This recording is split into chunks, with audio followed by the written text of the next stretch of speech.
This is chapter number 7, History and Sport, the story of cricket. So we'll see how history and the sport cricket is related and how this cricket found its place in history and how the shape has changed of this game.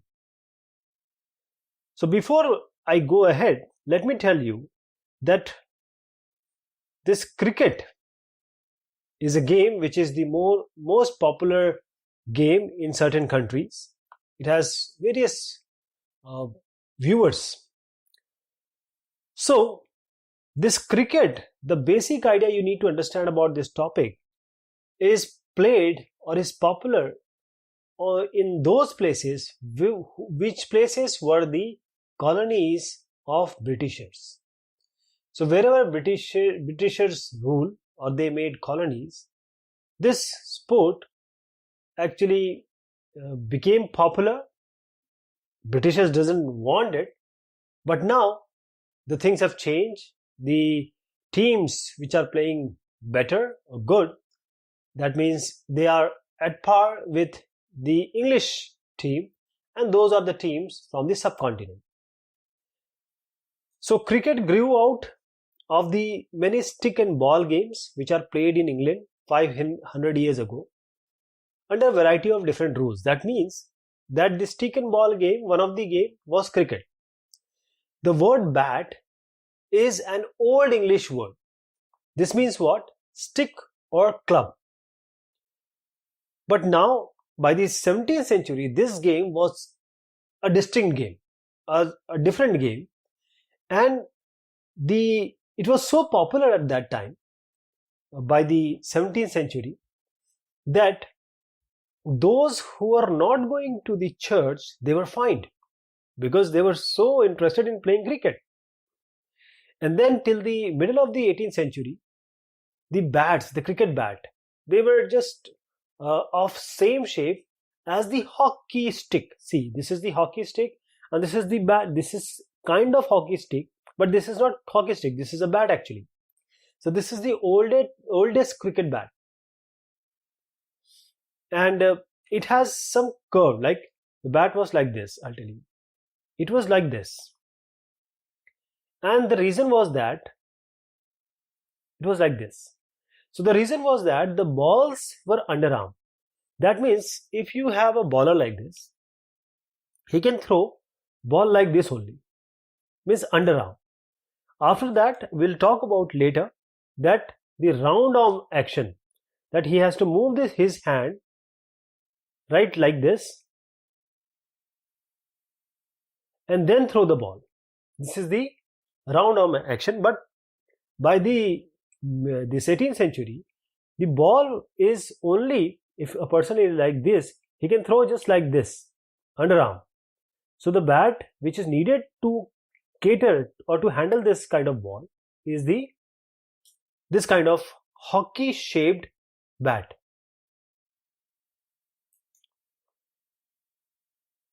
But how this early version of cricket, which was played in the villages of England, now it became the most popular game of the present modern world.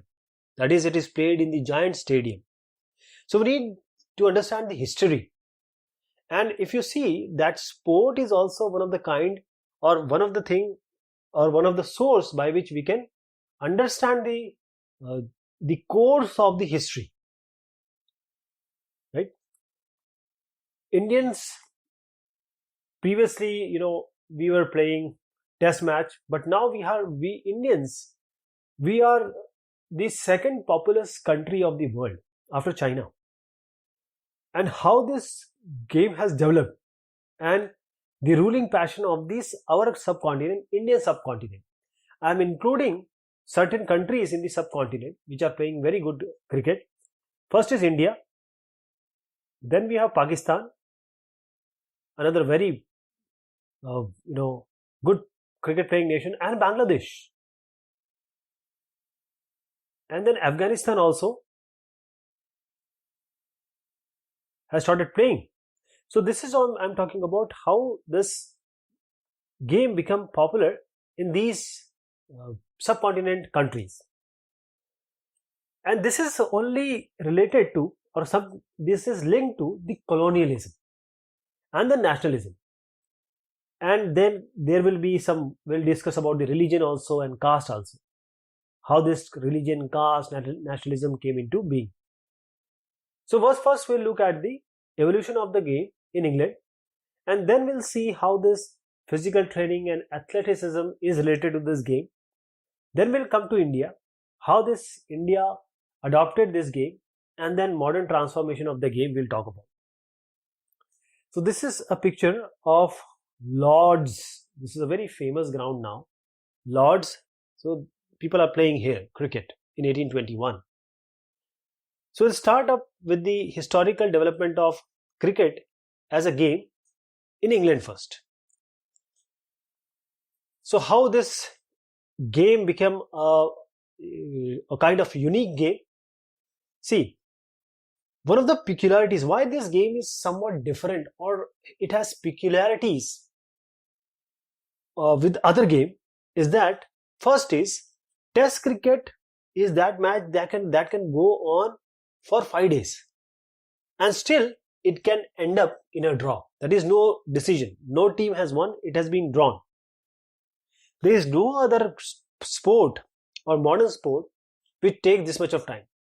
If you talk about football or say any other game, say baseball, football has 45-minute first half and 45-minute second half.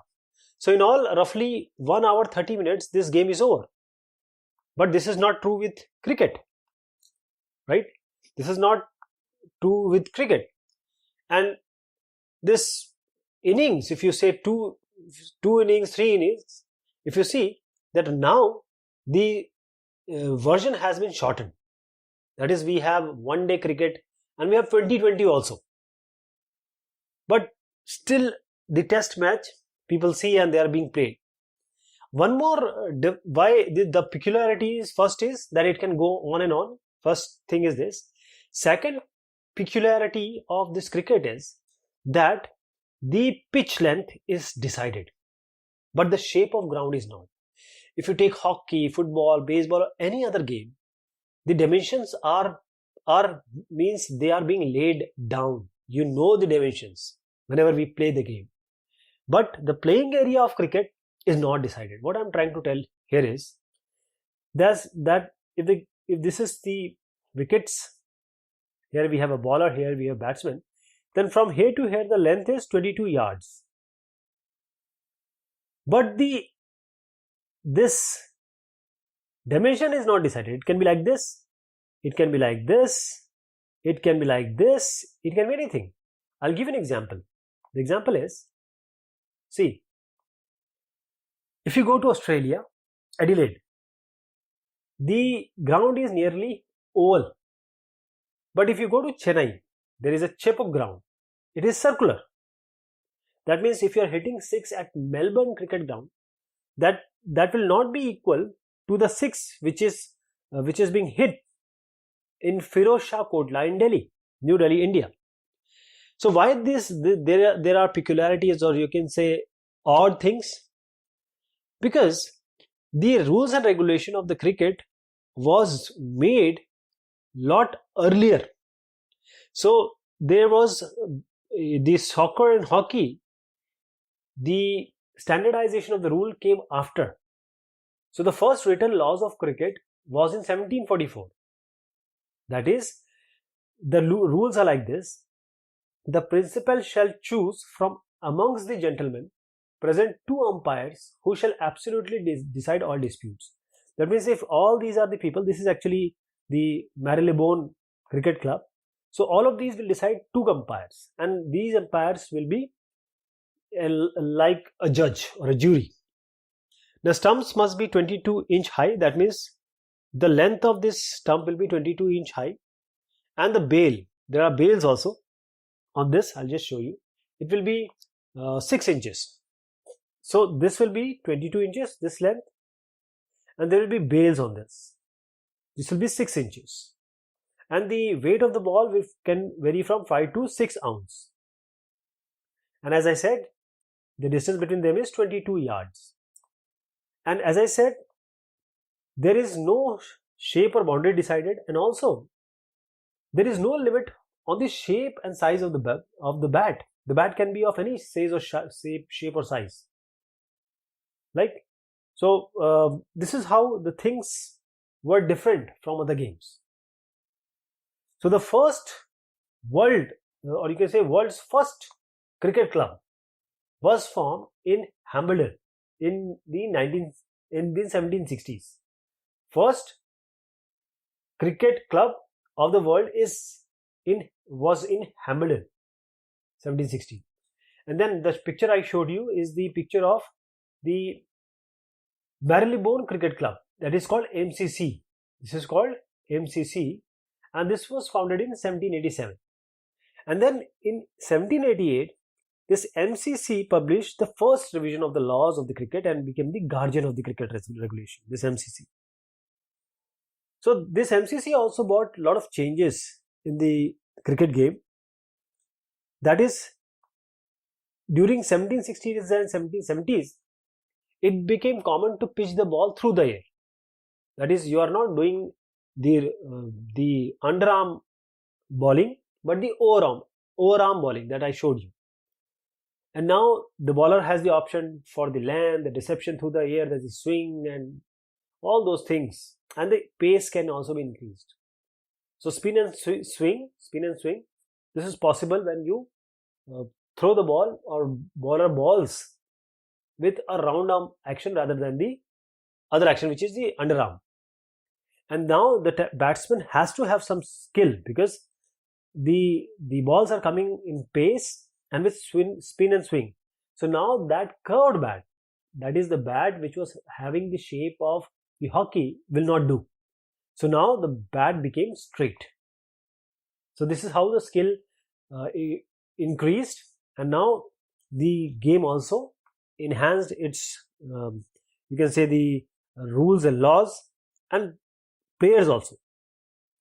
Now one more thing was done, was weight of the ball was limited to between 5.5 and 3/4 ounces, and the width of the bat to 4 inches. The width cannot be more than 4 inches for a bat. So this is the changes being introduced. Since in 1774, LBW, that is the first leg before wicket law, was published. That is, if a batsman puts his feet in front of the wicket and the ball hits his pad or say leg, then it is LBW. And then by 1780, 3 days had become the length of the major match. And then the first 6 seam cricket ball was introduced. So these important changes during the 19th century occurred, right? And the rule about these white balls was applied. That is, the ball, if it is very, very much away from the batsman, that is white ball. And also the circumference of the ball was specified. And then, because the cricket ball can hit anybody, so as a protection, pads and gloves were introduced. Boundaries were introduced, because prior to that, every batsman has to run for each run. He has to run. There were no options of boundaries and sixes. So this also were introduced. And because things were changing because of industrial revolution. So because of this also certain things changed. So cricket is connected to the rural past of England, because cricket matches had no time limit at that time. The game went as long as it took to ball out the side twice. Means if a side is there, you bowl and then the team is out. Then you again ball and the team is out. So this is how, means first team played, then second team played, then first team played, then second team played. So second team is bowled out. So this goes on and on, because it was village life. Everyone was free. But when the industrial revolution came, the people started going to factory. Now the payment is or the wages are per hour. So this is how the industrial revolution has changed the game. Now the time, like football and hockey, the time are limited or fixed. The cricket time is also fixed. In this similar way, there was a vagueness about the size of cricket ground. This also came from the English villages, because cricket was played where? In the place or in the area where the common people were playing, or the unfenced land that was public property. So this size of common can vary. It can be of oval shape somewhere, it can be circular, it can be some other shape anywhere else, common place. So this is how the dependency, or you can say the dependency on the common area, actually made that thing which says that the area of the cricket ground is not decided. Okay, and this is simply that the umpire will come and they will just decide with the captain that okay, this is the playing area, and if the ball goes to somebody, means in the crowd, when the fielder will come, the crowd will simply make space or make way for them to grab the ball or fetch the ball. And if you see the equipment also, there are certain things which didn't change, but there are certain things which did change. Some were pre-industrial, some were actually after industry made it smart. Because the bat, if you see, is made up of wood, and the stumps and bales are also made up of wood. The ball is made with leather, twine and cork. Even today, the bat and ball are handmade. They are not industrially manufactured. Right? The material of bat has changed. Previously, it was just single wood, but now we have two pieces. One is blade, which is made up of wood of the willow tree, and the handle, which is made up of cane. And this cane was only possible when European colonists established themselves in Asia, where they can get the cane. I'll just tell you that previously one plank of wood, it was used to make a bat. Now the bat is like this. So there are two parts, one this one and one this one. So this is made up of willow tree, and this handle is made up of cane. If you compare this game with golf and tennis, cricket has refused to make tools. As I said, bat, ball, all are handmade. They have just rejected the man-made materials like plastic, fiberglass, metals. They have just rejected. One time, it was a very famous cricketer, Dennis Lillee.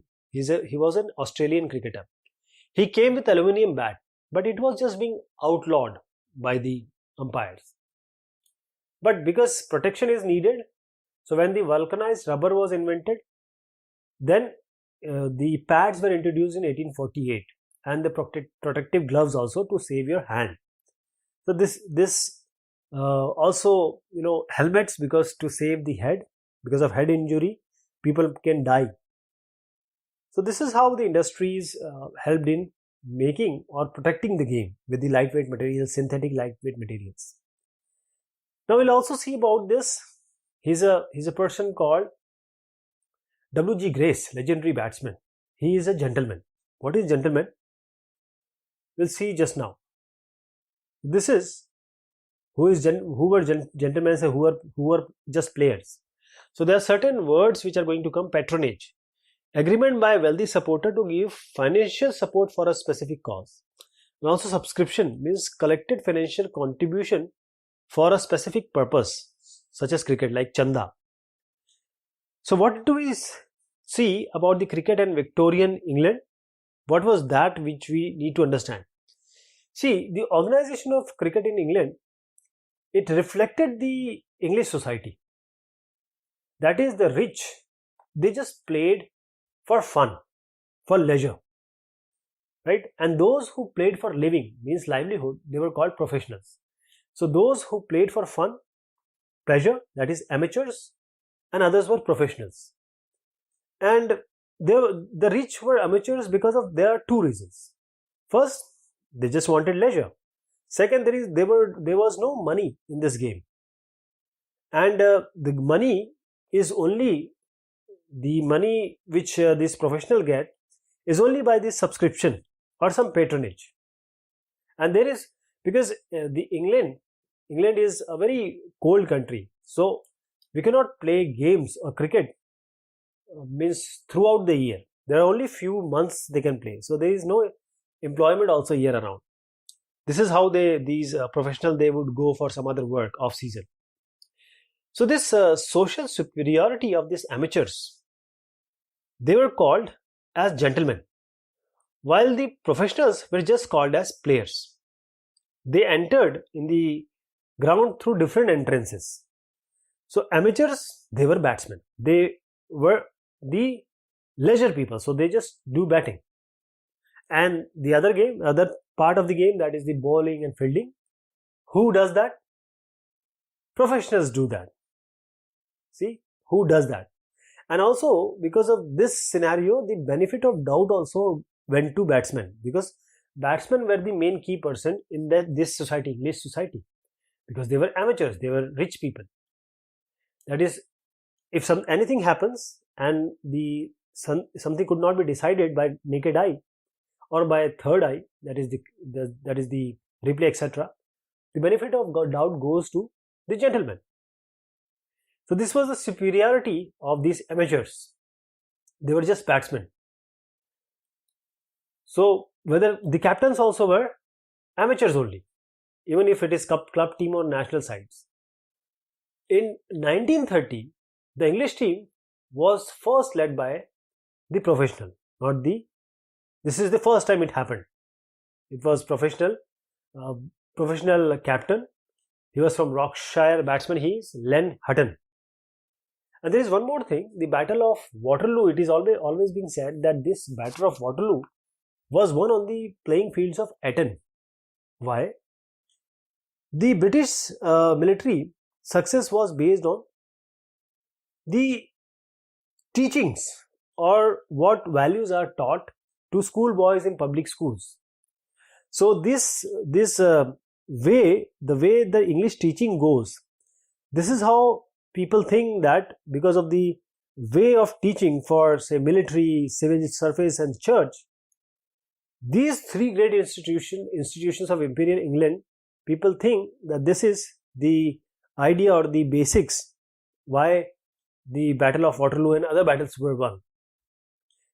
If you see, there was in 19th century Thomas Arnold. He was the headmaster of famous rugby school and also founder of the model public school system. He saw that team sport like the cricket and rugby, this is not just a play, but this is the organized way of teaching English boys, English kids, the discipline and the importance of hierarchy. So this helps us to understand the skills, the code of honor, and also the leadership quality that helped to build and run the British Empire. That is why this battle is being talked about. So this cricket was actually glorifying the amateur, and they need to let them understand the spirit of fair play.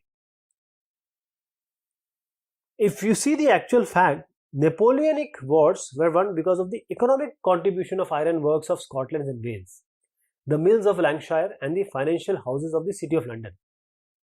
So it was actually the English lead in the trade and industry that made Britain the world's greatest power. But English ruling class, they always think like this, that the boarding school where the gentlemen are playing cricket, this has won the war, etc. But it was something different. There is a word called hierarchy, organized by rank and status. So this is a cricket match at Lord's between famous public school Eton and Harrow. So this is again a picture of croquet, not cricket, because women at that time were wearing these kind of dresses, very heavy dresses. So there was a game for them which is called croquet, not cricket. So this is what we saw, the cricket, how it started from the villages and how it shaped different ways, and how English people thought about the cricket. So we were discussing about the cricket, how it started from the villages of England, Britishers, and then they colonized, and how the colonies were interested in this game. So how this cricket spread? Some English team games like hockey and football, they actually became international games and they were played all over. But still, the cricket was a colonial game because it was just limited to those countries which were colonized by the British Empire. And because the cricket rules or cricket has so much oddness or peculiarity in it, it was a hard game to export. So again, the British conquered and ruled countries. It took root only there. For example, South Africa, Zimbabwe, Australia, New Zealand, West India and Kenya, all these teams we hear about. So these people from here, they wanted to copy the habits of their colonial masters which were playing cricket. Well, the British imperial officials, they bought the game to the colonies, but they were not very much interested for the natives to play. This is the game which became a sign of superior social and racial status. And the population, for example, the Afro-Caribbean population, they were just discouraged or stopped from participating in any of these club cricket. And the cricket was always, or the clubs were always dominated by the plantation owners and their servants. If you see, the first non-white club in the West Indies was came into being or established towards the end of the 19th century. And also the members were not blacks. They were light-skinned mulattoes. So these mulattoes are the people of mixed European and African descent. So here you see a picture of, in the backdrop of Himalayas, people are playing cricket. And if you see here, this is you can say the afternoon session. People are playing tennis. There are women, men, both are playing. So white people were dominating the game and they don't want the others to play at that time. White were in case of black people, they played an enormous amount of informal cricket. They are not allowed to play the formal cricket. If you see, these are the people who are playing just a normal cricket, just on the backyard. They were playing on the beaches, in black areas, the back alleys, the parks, and club cricket till the late 1930s, because it was dominated by the white elites till then. But still, the exclusiveness being provided by the whites, cricket in West Indies, it became popular. In Caribbean, West Indies is basically dominions. So many islands are there. And the cricket is now assumed to be the measure of racial equality and political progress. So if you see the Forbes Burnham, these were political leaders, and Eric Williams, they saw the game as a chance for self-respect and international standing. So now cricket has become something else. When the West Indies won its first test series against England in 1950, that was a national achievement. It was being celebrated all over.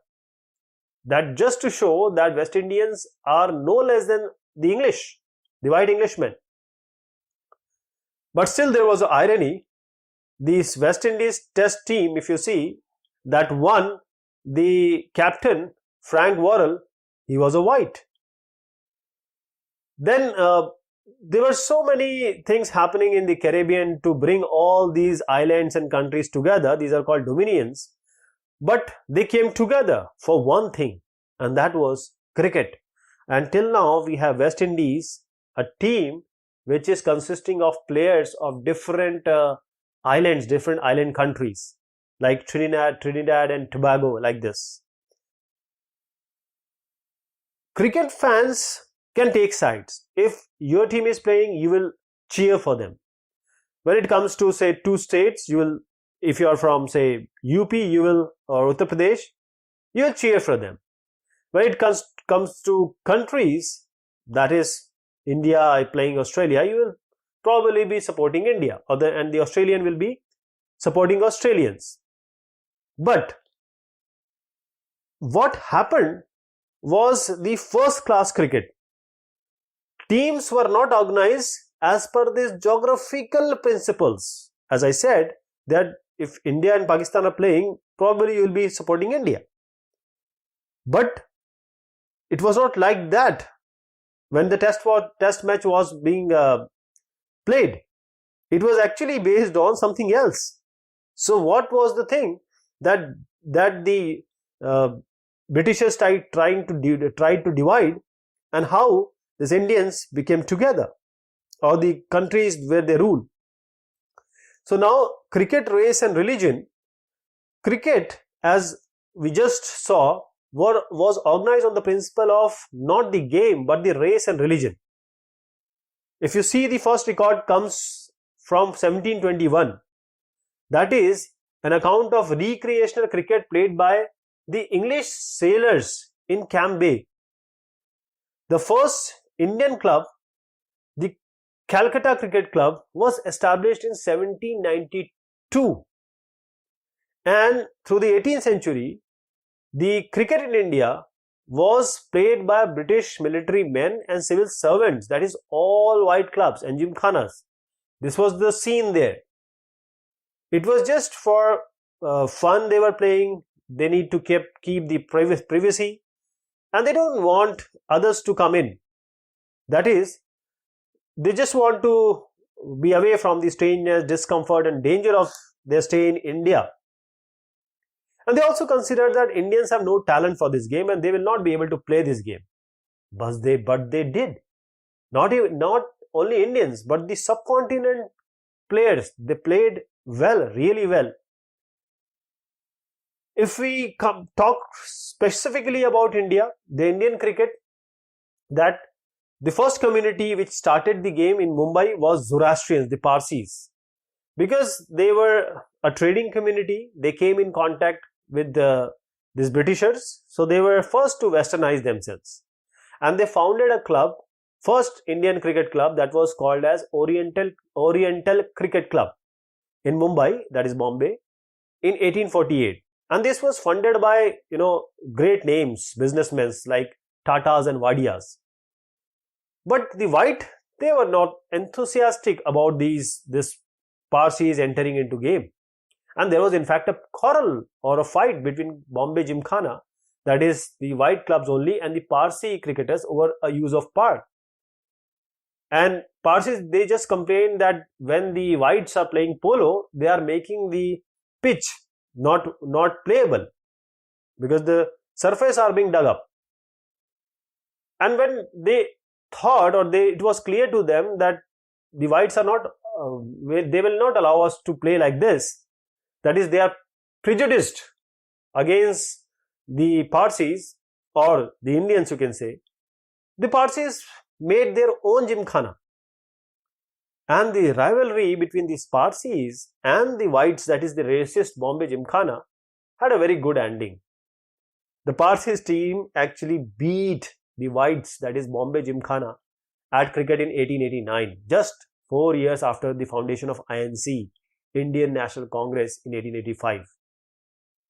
And those leaders which have this, which are linked to INC, were also linked here. The Parsi statesman and intellectual, we know him. He was Dada Bhai Nauroji. So this is a Parsi team, the first Indian cricket team to tour England in 1886. So this establishment of Parsi Gymkhana, after all these things, became a precedent. Precedent means previous action which provides reason to repeat for other Indians. But the idea changed on the basis of religious community. That is, people took religion into mind. By the 1890s, Hindus and Muslims, they just gathered, and some would make Hindu Gymkhana and some go for Islam Gymkhana. So they made their different Gymkhana on basis of their religion. And British actually did not consider this colonial India as a region or as a nation. They just saw a different collection of castes and races and religious community. They are just together because they live in the same, say, country or a continent. And this idea based on communal institution, one governor of Bombay Presidency, he wrote that I have just got the Islam Gymkhana application, and I am just waiting. It will be just a short time that the Hindu Gymkhana application will also come.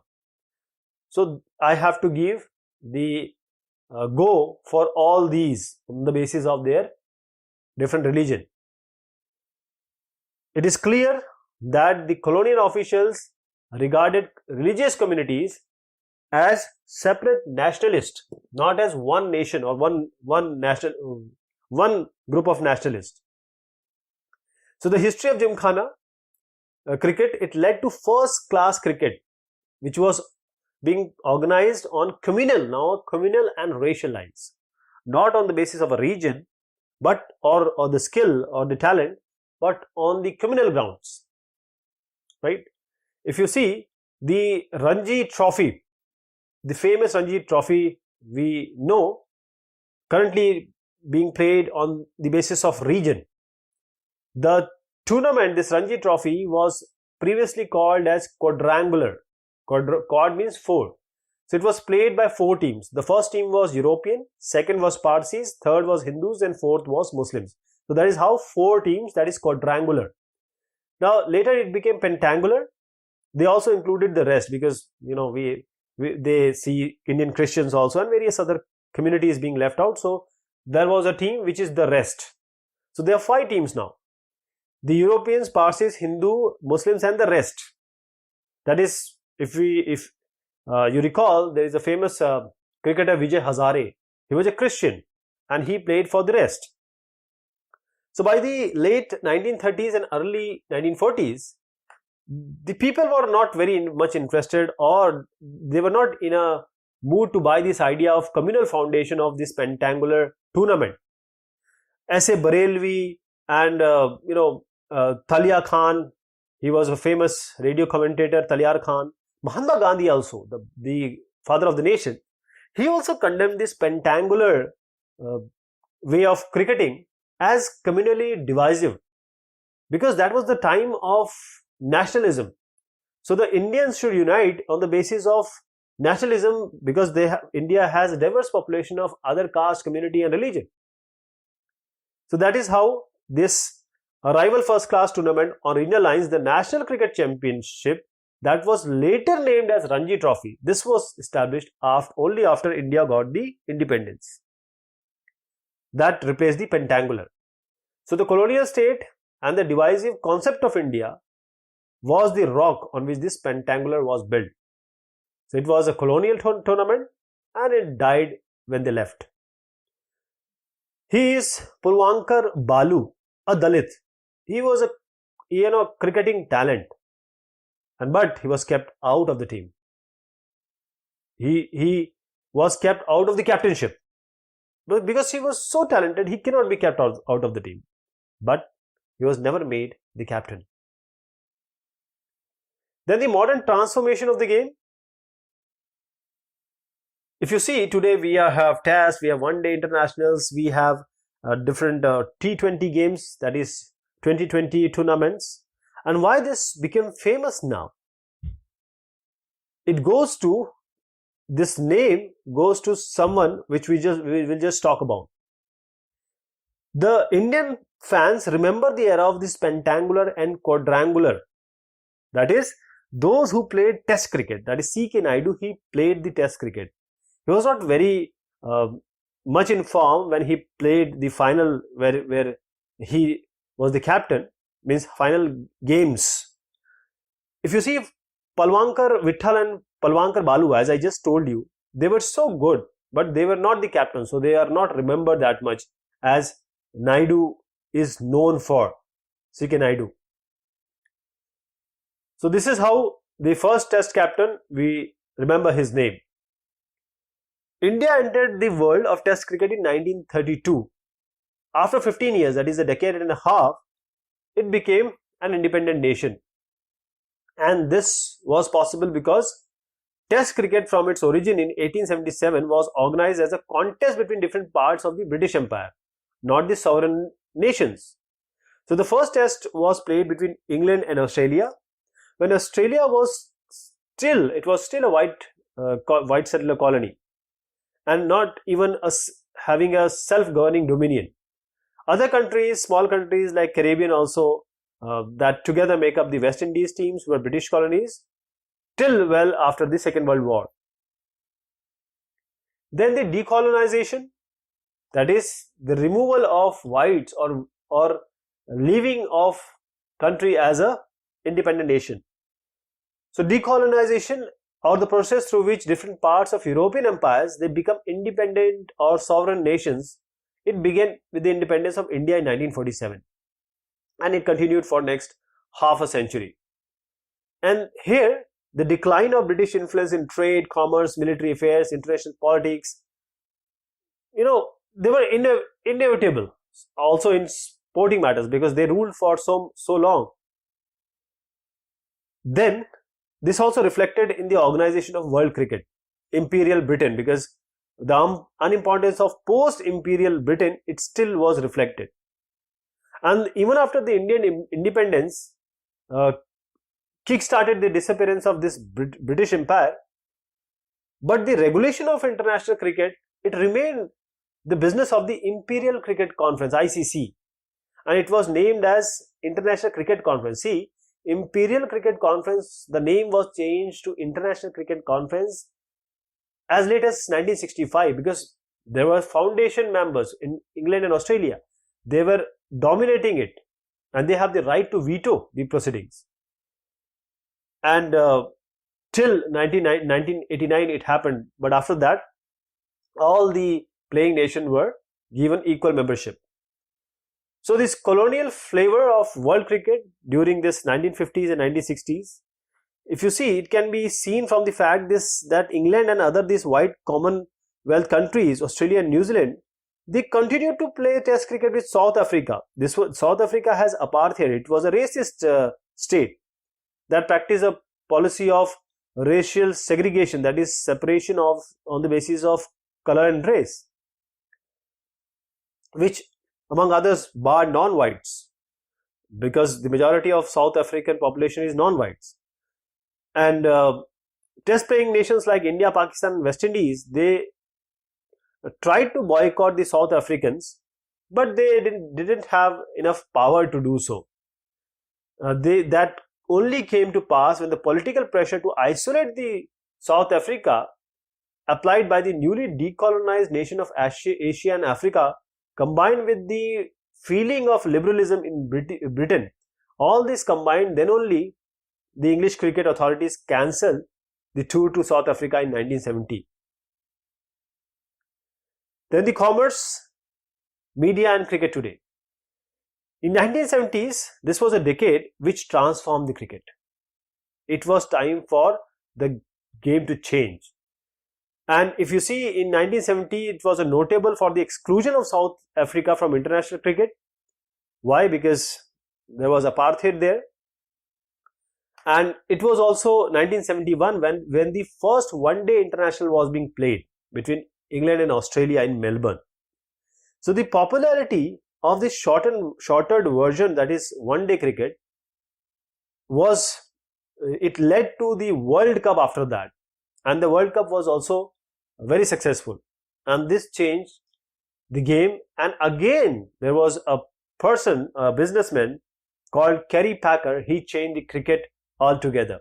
He was an Australian television tycoon and he saw money making in this cricket if it is being televised or it is being telecasted. So he signed up 51 of the world leading cricketers against the wish of their national boards, and for 2 years one day and tests were being played in the name of World Series cricket. But others think it to be circus. This circus folded up after 2 years, but the changes, the innovations Kerry Packer brought to the game, it remained after that also. It changed the nature of the game and it attracted the television audiences. The dresses were colored now, helmets were there for protection, field restrictions, cricket were played under right. These are these become the standard part of the present game also. So this was the Packer showed that it is a marketable game so you can get huge revenues from there. So now cricket boards did what? They started selling television rights to television companies, and television channels made huge money by the advertisement they show or commercial they air in between the cricket. So continuous television coverage also made these cricketers celebrities. They were paid a handsome amount by the cricket boards, and also they get money, huge amount of money from the commercials that they say advertise, like tires or colas on television. So this is how television changed the entire cricket game. Now the people in the town and villages, or by satellite television, they can, by technology of satellite television, it can reach anywhere. Means the game is being played at, say, Sydney. The Surat person can also see the game live. This is the beauty, or this was the change in the game because of when it started on the television, being telecasted on the television. Now this, if you see, there was now the shift. India is the biggest population after China, cricket playing nation. Of the population we have is immense, and so do the audience for the television for watching the commercials. And this shifting of the gravity, center of gravity, showed that wherever the viewers are more, that is why the headquarters of ICSE shifted from London now to tax-free Dubai. And there is one more thing which helped in shifting of all these to the Indian subcontinent, because India, Pakistan and Sri Lanka, they were the actual subcontinental teams which are providing revenues for the game and also the players. If you see, Pakistan has given us Dusra and reverse swing. Dusra is kind of spin, and reverse swing is when the ball is swinging, means changing its course. Reverse swing means the batsman will see that it is going to reverse, it is going to swing, but it will swing in the another direction, that is reverse swing. First, these Britishers and Australians, they saw it to be, somewhat suspicious, these kind of bowling, Dusra and reverse swing. But later they understood that this is the skill these subcontinent players are giving to us. 150 years ago, if you see, Parsi is this struggle for even to play. But now the cricketers are the best paid, they are famous, and because of this smaller transformation history we have seen, the replacement of gentleman or gentlemanly amateur by the paid professional, and now the one-day game and the 2020, it is somewhat overshadowing the test cricket. And there is a commerce involved, technology involved, and over time the colonial sport has changed its shape, and now it's being viewed and it is being played everywhere almost. But we need to talk about hockey also and polo also. These were also the game at the colonial period because these were English games. If you see, the hockey, what India did was, actually Britain brought this game to India, and then India or Indian players in the competition, if you see, the first hockey club was in India was started in Calcutta.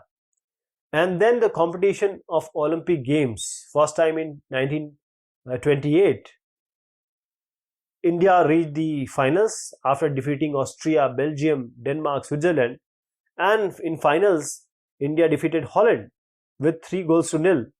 We have great players like Dhyan Chand, and between 1928 and 1956, India won 6 consecutive Olympic Games, and this was the Indian dominance period. India played 24 Olympic matches and won them all, scoring around 7 to 8 goals per match and only conceded 7 goals. And 2 other gold medals for India came in 1964 Tokyo Olympics and Moscow Olympics in 1980. Polo was also a good game. It was played by the strong, athletic young men and military people. So this was also the game of we should talk about. So this is how in history a simple game started from villages and it changed into the present state. We know all about cricket now, how the people are crazy about this game, but how the British colonies actually played, and now they are dominating the game. Thank you so much.